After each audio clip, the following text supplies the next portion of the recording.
Item ಯಾವುದೇ ಇರಲಿ try ಮಾಡಿ ಆಚಿ ಚಿಕನ್ ಮಸಾಲಾ. ನಮ್ಮ ಜೊತೆ ಮಾತನಾಡೋದಕ್ಕೆ ಖ್ಯಾತ ಗಾಯಕಿ ಸಂಗೀತ ಕಟ್ಟಿ ಅವರು ಜಾಯ್ನ್ ಆಗಿದ್ದಾರೆ. ಮೇಡಮ್ ನಮಸ್ಕಾರ. ಜಾನಕಮ್ಮ ಅವರ ಬಗ್ಗೆ ನಾನು ಆಗ್ಲಿಂದ ಹೇಳ್ತದೆ, ಸೃಷ್ಟಿಯ ಚಮತ್ಕಾರ ಅವರು. ನಾವು ಇಮ್ಯಾಜಿನೂ ಮಾಡ್ಕೊಳಕ್ಕಾಗಲ್ಲ. 60 ವರ್ಷಗಳಲ್ಲಿ 48,000ಕ್ಕೂ ಅಧಿಕ ಹಾಡುಗಳು ಅಂದರೆ ನಿಜವಾಗ್ಲೂ ಸೃಷ್ಟಿಯ ಚಮತ್ಕಾರನೇ. ಯಾವ ರೀತಿ ನೆನಪು ಮಾಡ್ಕೊಳ್ತೀರಿ? ಅಂದರೆ ನೆನಪು ಮಾಡಿಕೊಂಡು ವಿಶೇಷವಾಗಿ ನೆನಪು ಮಾಡ್ಕೋಬೇಕು ಅಂತ ವ್ಯಕ್ತಿತ್ವನೇ ಅಲ್ಲ ಅವರು ಅಂದರೆ ನಿತ್ಯ ನಿರಂತರ ಅವ್ರ ಹಾಡುಗಳಿಂದ ಪ್ರತಿಯೊಬ್ಬ ಮನುಷ್ಯ, ಆಲ್ ಜನ್ರೇಷನ್ಸ್, ನಮ್ಮ ತಂದೆ ತಾಯಿನೂ ಅವ್ರ ಹಾಡು ಕೇಳ್ಕೊಂಡು ಬೆಳೆದಿದ್ದಾರೆ, ನಾವು ಅವ್ರ ಹಾಡು ಕೇಳ್ಕೊಂಡು ಬೆಳೆದಿದ್ದೀವಿ, ನಮ್ಮ ಮಕ್ಕಳು ಹಾಡುಗಳನ್ನ ಕೇಳ್ತಾರೆ. ಸೊ ನವರಸಗಳನ್ನು ತಮ್ಮ ಹಾಡುಗಳ ಮೂಲಕ ಏನೇನು ಮನುಷ್ಯನ ನವರಸಗಳಿದ್ದಾವೆ ಎಲ್ಲವನ್ನೂ ತಮ್ಮ ಹಾಡಿನ ಮೂಲಕ, ತಮ್ಮ ಅದ್ಭುತ ಕೋಗಿಲೆ ಕಂಠದ ಮೂಲಕ, ದೈವದತ್ತವಾದ ಕಂಠದ ಮೂಲಕ ಇಡೀ ನಮ್ಮ ಭಾರತ ದೇಶಕ್ಕೆ, ಭಾರತೀಯ ಸಂಗೀತಕ್ಕೆ ಒಂದು ಪುಟಕ್ಕಿಟ್ಟ ಚಿನ್ನದ ಹಾಗೆ ಜಾನಕಮ್ಮ ಅವರಿದ್ದರು. ಅದಕ್ಕಿಂತ ಹೆಚ್ಚಾಗಿ ಅವರು ಅಪರಂಜಿ ಅಂತ ವ್ಯಕ್ತಿ, ತುಂಬ ಒಳ್ಳೆಯವರು. ಆ ಒಳ್ಳೆತನದಿಂದ ತಾಯಿ ಶಾರದೆ ಅವರನ್ನು ಯಾವಾಗಲೂ ನಿರಂತರವಾಗಿ ಅವ್ರ ಕೈ ಹಿಡಿದು ಅವರಲ್ಲೇ ತಾಯಿ ಶಾರದೆಯ ವಾಸ ಆಯಿತು. ಭಗವಂತ ಅವರಿಗೆ ಅಷ್ಟು ಒಳ್ಳೆತನಕ್ಕೇ, ಈಗ ಟ್ಯಾಲೆಂಟೆಡ್ ತುಂಬ ಜನ ಇರ್ತಾರೆ, ಬಟ್ ಎಷ್ಟು ಜನಕ್ಕೆ ಅವ್ರು ಮತ್ತೆ ಬರಲಿಕ್ಕೆ ಸಾಧ್ಯ ಇಲ್ಲ. ಅವರೊಬ್ಬರೇ. ಬಟ್ ಅವರು ಎಷ್ಟು ಒಳ್ಳೆಯವರಾಗಿದ್ದರು ಅಂದರೆ, ನಮ್ಮ ಚಿಕ್ಕವರಿರ್ಬೋದು, ಅಂದರೆ ನಾನು ಅವ್ರನ್ನ ಭೇಟಿ ಮಾಡಿದ್ದು ಫಸ್ಟ್ ಟೈಮ್ ನಾನು ಸ್ಕೂಲ್ ಡೇಸಲ್ಲಿ, ಅಂದರೆ ನಾನು ಚೈಲ್ಡ್ ಪ್ರಾಡಜಿ ಬಾಲಪ್ರತಿಭೆ ಆಗಿ ಕರಿಯರ್ ಶುರು ಆಯ್ತಲ್ಲ. ಸೊ ಹೀಗಾಗಿ ಮಡ್ರಾಸ್ನಲ್ಲಿ ಅವರ ರೆಕಾರ್ಡಿಂಗ್ ಟೈಮ್, ಅದು ಕ್ಯಾಸೆಟ್ ಯುಗ, ಅವಾಗ CD ಅದು ಇರಲೇ ಇಲ್ಲ. ಕ್ಯಾಸೆಟ್ನಲ್ಲಿ ಹಾಡೋ ಸಂದರ್ಭ ಟಿ ಜಿ ಲಿಂಗಪ್ಪ ಅವರ ಸಂಗೀತ ನಿರ್ದೇಶನದಲ್ಲಿ ಅವರು ಸುಮಾರು ಹಾಡುಗಳಿತ್ತು. ನಾನು ಒಂದು ಹಾಡು ಹೇಳಬೇಕಿತ್ತು, ಯಾವುದೋ ಭಕ್ತಿಗೀತೆ. ಆ ಟೈಮಿಗೆ ಫಸ್ಟ್ ಟೈಮ್ ಚೆನ್ನೈ ಮಡ್ರಾಸ್ ಸ್ಟುಡಿಯೋದಲ್ಲಿ, ಸಂಗೀತ ಸ್ಟುಡಿಯೋದಲ್ಲಿ ಭೇಟಿಯಾದಾಗ ಎಷ್ಟೋ ದಿನದ ಪರಿಚಯ ಅನ್ನೋ ಅಷ್ಟು ಒಂಥರ ಆತ್ಮೀಯತೆಯಿಂದ ಮಾತಾಡಿದ್ರು, ಭಾಳ ಪ್ರೀತಿಯಿಂದ ಆಶೀರ್ವಾದ ಮಾಡಿದ್ರು. ಹಿಂದೂಸ್ತಾನಿ ಸಂಗೀತ ಅಂದ ತಕ್ಷಣ ಅಯ್ಯೋ ನನಗೆ ಉತ್ತರಾದಿ ಸಂಗೀತ ನನಗೆ ತುಂಬ ಇಷ್ಟ. ನಮಗೆ ಮಡ್ರಾಸಲ್ಲಿ ಕನ್ನಡ ಮಾತಾಡೋರು ಸಿಕ್ಕೊಳ್ಳೋ ಅದರಲ್ಲಿ ಎಷ್ಟು ಜನಕ್ಕೆ ಅವ್ರು ಮಾತಾಡ್ತಾರೆ ಅಂದರೆ ಅದೊಂಥರ ಕನಸು. ಸೊ ಅಲ್ಲಿಂದ ಇಲ್ಲಿವರೆಗೂ ಕೂಡ ಅವರು ಎಲ್ಲೇ ಭೇಟಿಯಾಗಲಿ, ಎಲ್ಲೇ ನಾ ಅವ್ರನ್ನ ನೋಡಲಿ, ಇದ್ದು ನಿಂತು ಮಾತಾಡಿಸಿ. ಆಮೇಲೆ ಯಾವುದೋ ಒಂದು ETV ಬೆಳಗಿನ ಒಂದು ಭಜನೆ, ಇದು ಒಂದು ಸೀರೀಸ್ ಬಂತು, ಭಕ್ತಿ ಸಂಗೀತ 6:30ಗೆ ಬರ್ತಾಯಿತ್ತು, ಅದನ್ನು ನೋಡಿದ್ರಂತೆ. ಅದಾದಮೇಲೆ ಸಂಗೀತ ಗಂಗಾ ಫಂಕ್ಷನ್ಗೆ ಯಾವುದೋ ಬಂದಿದ್ರು. ಮೊನ್ನೆಷ್ಟೇ ನಿಮ್ಮದು ಬೆಳಗಿನ ವಚನಗಳನ್ನ ಕೇಳಿದೆ, ಭಾಳ ಸೊಗಸಾಗಿ ಹಾಡ್ತೀರಾ ಅಂತ ಬಹುವಚನ. ನಾನಂದೆ, ಅಮ್ಮ ನೀವು ನೋಡಿದ್ದೇ ನಮಗೊಂದೊಂದು ದೊಡ್ಡ ವರಪ್ರಸಾದ ಅಂತ. ತುಂಬ ಒಂದು ಫ್ಯಾಂಟಾಸ್ಟಿಕ್ ವ್ಯಕ್ತಿತ್ವ, ಅಪರಂಜಿ ಅಂಥವ್ರು ಸಿಗೋದಿಲ್ಲ. ವೆರಿ ಎರಡು ಸಾಲುಗಳು ಅವರಿಗೋಸ್ಕರ ಒಂದು ಟ್ರಿಬ್ಯೂಟ್ ಕೊಡೋದಾದ್ರೆ. ಸುಮಾರು ಹಾಡುಗಳಿದೆ. ನಾನು ಹೇಳ್ದಂಗೆ ನವರಸ ಅಂತಂದರೆ ಭಾರತ ಭೂಷಿರ ಮಂದಿರ ಸುಂದರಿ ಇರ್ಬೋದು, ಆಮೇಲೆ ಗುರುರಾಯರ ರಚನೆಯಾದಂಥ ಹಿಂದೂ ಎನೆಗೆ ಗೋವಿಂದ ಇರ್ಬೋದು. ನನಗೆ ತುಂಬ ಇಷ್ಟವಾದ ಹಾಡು ಹೊಂಬಿಸಿಲು ಚಿತ್ರದ್ದು. ತುಂಬ ಸರಳವಾಗಿ ಹಾಡೋದು ಯಾವಾಗೂ ಕಷ್ಟ, ಆದರೆ ಅಷ್ಟು ಚೆನ್ನಾಗಿ ಹಾಡಿದರು. ಇದು ಹೂವಿಂದ ಹೂವಿಗೆ ಹಾರುವ ತುಂಬಿ ಏನನು ಹಾಡುತ್ತೀಹೇ ನೀ, ಏನನು ಹಾಡುತ್ತೀಹೇ,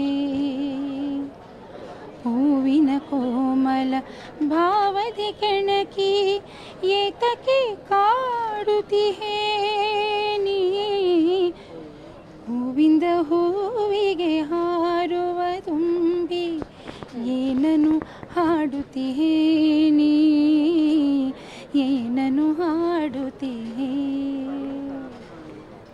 ಎಲ್ಲ ಸಂಗೀತ ನಿರ್ದೇಶಕರೊಟ್ಟಿಗೂ ಕೆಲಸ ಮಾಡಿ ಹಾಡಿದಂಥ ಹಾಡುಗಳು ಇವತ್ತಿಗೂ ಅಜರಾಮರ.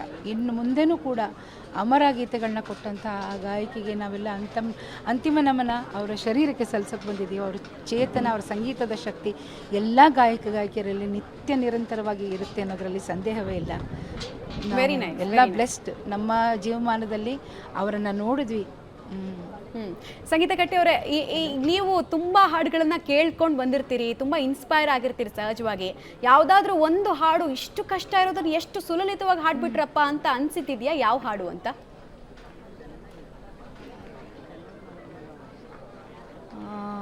ಅದೇ ಅವರೇ ಹೇಳ್ತಿದ್ರಲ್ಲ, ಶಿವ ಶಿವ ಎನ್ನದ ನಾಲಿಗೆ, ಶಿವ ಶಿವ ಎನ್ನದ ನಾನಿಗೆ. ಅದು ತುಂಬ ಕಷ್ಟ. ಅದು ಕರ್ನಾಟಕ ಸಂಗೀತದ್ರಲ್ಲಿ ನಮಗೆಲ್ಲ ಅಂತೂ ಅದು ಕೂತ್ಕೊಂಡು ಕಲಿತೆ ರಿಯಾಜ್ ಮಾಡದೆ ಬರೋದೇ ಇಲ್ಲ. ಅದು ಅವರು ಅಂದ್ಕೊಂಡಿದ್ರಂತೆ ಮೋಸ್ಟ್ ಟಫೆಸ್ಟ್ ಸಾಂಗ್ ನನ್ನ ಕರಿಯರ್ನಲ್ಲಿ, ವೃತ್ತಿ ಜೀವನದಲ್ಲಿ. ಎಲ್ಲ ಭಾಷೆ ಹಾಡುಗಳನ್ನ ಹಾಡಿದೆ, ಆದರೆ ನನಗೆ ಟಫ್ ಅನಿಸಿದ್ದು ಕನ್ನಡದಲ್ಲಿ ಹಾಡಿದಾಗಂಥ ಆ ಹಾಡು ಅಂತ ಹೇಳ್ಕೊಳ್ತಾ ಇದ್ರು.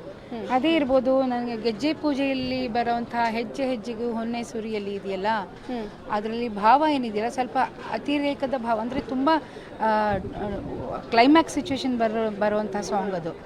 ಸೊ ಹೆಜ್ಜೆ ಹೆಜ್ಜೆಗೂ ಹೊನ್ನೆ ಸುರಿಯಲ್ಲಿ ಇವರ ಒಂದು ವಾಯ್ಸ್, ಇದಕ್ಕೆ ಮಧುರವಾದ ವಾಯ್ಸಿಗೆ ಆ ಭಾವನೆ ಒಂಥರ ಭೀಭತ್ಸವಾದ ರಸ, ಒಂಥರ ಯಾವ ರಸ ಅಂತ ಹೇಳಬೇಕು ಗೊತ್ತಾಗ್ತಿಲ್ಲ. ಅದು ಒಂಥರ ಸಿಟ್ಟು, ಒಂಥರ ರೋಷ, ಒಂಥರ ಜಿಗುಪ್ಸೆ. ಅಯ್ಯೋ ಇಲ್ಲಿ ಪಬ್ಲಿಕಲ್ಲಿ ಕಷ್ಟ ಆಗುತ್ತೆ. ಜೋರಾಗಿ ಹಾಡ್ಬಿಟ್ರೆ ಜೋರಾಗಿ ಹಾಡಬೇಕಾಗುತ್ತೆ. ಟ್ರೈ ಮಾಡ್ತೀನಿ. ಟ್ರೈ ಮಾಡಿ. ಹೆಜ್ಜೆ ಹೆಜ್ಜೆಗೂ ಹೊನ್ನೆ ಸುರಿಯಲಿ, ಗೆಜ್ಜೆ ಪೂಜೆಯ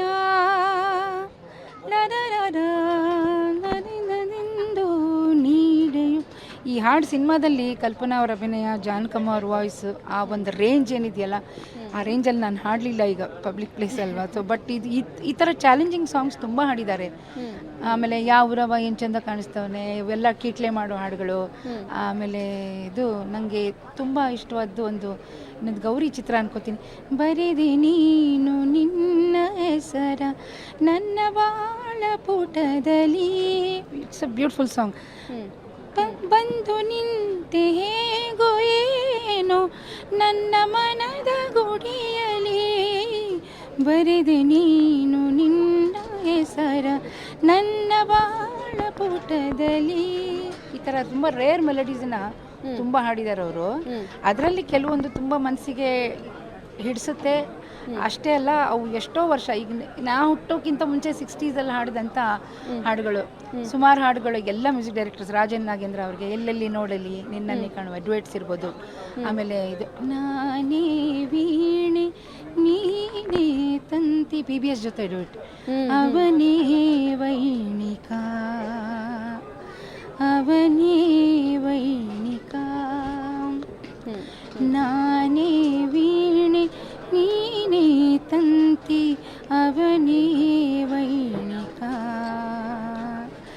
ಅವನೇ ವೈಣಿಕಾ.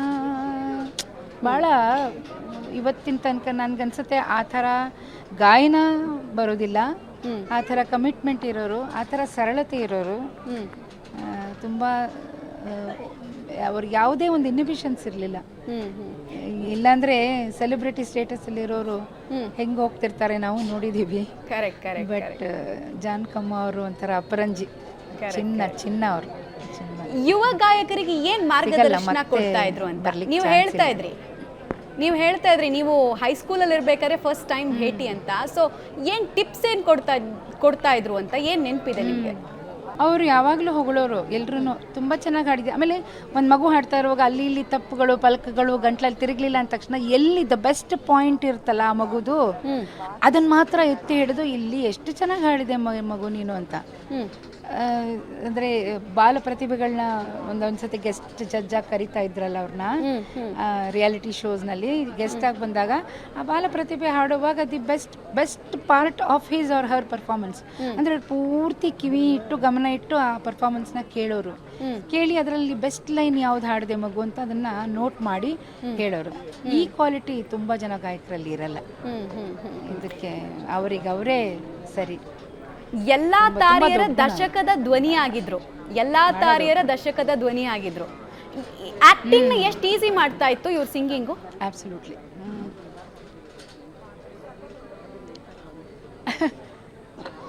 ನಾವೆಲ್ಲ ಏನು ಅನ್ಕೋತಿದ್ವಿ ಗೊತ್ತಾ, ಸ್ಕ್ರೀನ್ ಮೇಲೆ ಬರೋರು, ನಾನು ಚಿಕ್ಕವಳಿದ್ದಾಗ ಯಾವ ಚಿತ್ರ ನೋಡ್ಲಿಕ್ಕೆ ಹೋದ್ರು ಸ್ಕ್ರೀನ್ ಮೇಲೆ ಬರೋ ಹೀರೋಯಿನ್ ಆರ್ತಿ ಇರ್ಬೋದು, ಮಂಜುಳಾ ಇರ್ಬೋದು, ಅವ್ರ ಹೆಸರು ಜ್ಞಾಪಕ ಇರ್ತಿರ್ಲಿಲ್ಲ. ಎಷ್ಟು ಜಾನಕಿ ಅವ್ರು ಹೀರೋಯಿನ್ ಇದ್ದಾರೆ ಅದರಲ್ಲಿ ಅಂತಿದ್ದೆ. ನಮ್ಮಪ್ಪ ಹೇಳ್ತಾರೆ ಎಷ್ಟು ಜಾನಕಿಯವರು ಆ್ಯಕ್ಟ್ ಮಾಡಿದ್ದಾರೆ ಅಂತ. ಅಂದರೆ ನಮಗೆ ಅಷ್ಟು, ಅಂದರೆ ನಮ್ಗೆ ಅದು ಇಗ್ನೋರೆನ್ಸ್ ಅಲ್ಲ, ಇನ್ನೋಸೆನ್ಸ್, ಬಟ್ ಅದು ಕರೆಕ್ಟ್ ಅನ್ಸ್ಬಿಡುತ್ತೆ ಒಂದ್ಸತಿ. ಅವರೇ ಅದ್ರಾಗ ಎಷ್ಟು ಜಾನಕಿಯವ್ರು ಮಾಡ್ಯಾರ, ಆ್ಯಕ್ಟಿಂಗ್ ಮಾಡ್ಯಾರ ಡ್ಯಾಡಿ ಅಂತಿದ್ದೆ ನಾನು. ಅಂದರೆ ಎಷ್ಟು ಅದಕ್ಕೆ ಅವರಂದರೆ ಇವ್ರಂದ್ರೆ ಅವ್ರು ಅನ್ನೋಕ್ಕಿಂತ ಇವರ ಹಾಡು, ಇವ್ರ ಗಾಯನ, ಆ ಆ್ಯಕ್ಟಿಂಗನ್ನು ಎತ್ತಿ ಹಿಡಿದಿತ್ತು ಎಷ್ಟೋ ಚಿತ್ರದಲ್ಲಿ. ಅದನ್ನ ಸರ್ಪಾಸ್ ಮಾಡಿ ಹೋಗ್ತಾ ಇತ್ತು ಒಂದೊಂದ್ಸತಿ. Of course there are been great actresses, ಆ ವಿಚಾರ ಬೇರೆ. ಬಟ್ ಇವ್ರ ಹಾಡು ಅದಕ್ಕೆ ಒಂದು ಪಾಯಿಂಟ್ ಮುಂದೆ ನಿಲ್ತಾ ಇತ್ತು. ಮೆಲೋಡಿ ಕ್ವೀನ್ ಅವರು ನಿಮ್ಮ ಕಂಠದಲ್ಲಿ ಅವರಿಗೋಸ್ಕರ ಇನ್ನೊಂದು 2 ಸಾಲು. ಆ ಮೆಲಡಿ ಅಂತೂ ಶಿ ವಾಸ್ ಬ್ಲೆಸ್ಡ್. ಹೌದು. ಯಾವ ಹಾಡಮ್ಮ, ಬೇಂದ್ರೆ ಅವ್ರದ್ದು ಜ್ಞಾಪಕ ಬರ್ತಾ ಇದೆ ನನಗೆ. ಮೂಡಲ ಮನೆಯ ಮುತ್ತಿನ ನೀರಿನ, ಮೂಡಲ ಮನೆಯ ಮುತ್ತಿನ ನೀರಿನ ಎರಕಾವ ಒಯ್ದ, ನುಣ್ಣನೆ ಎರಕಾವ ಒಯ್ದ. ಬಾಗಿಲ ತೆರೆದು ಬೆಳಕು ಹರಿದು, ಬಾಗಿಲ ತೆರೆದು ಬೆಳಕು ಹರಿದು, ಜಗವೆಲ್ಲ ತ್ವಯ್ದ ದೇವನು, ಜಗವೆಲ್ಲ ತ್ವಯ್ದ. ಮೂಡಲ ಮನೆಯ ಮುತ್ತಿನ ನೀರಿನ ಎರಕಾವ ಒಯ್ದ, ನುಣ್ಣನೆ ಎರಕಾವ ಒಯ್ದ.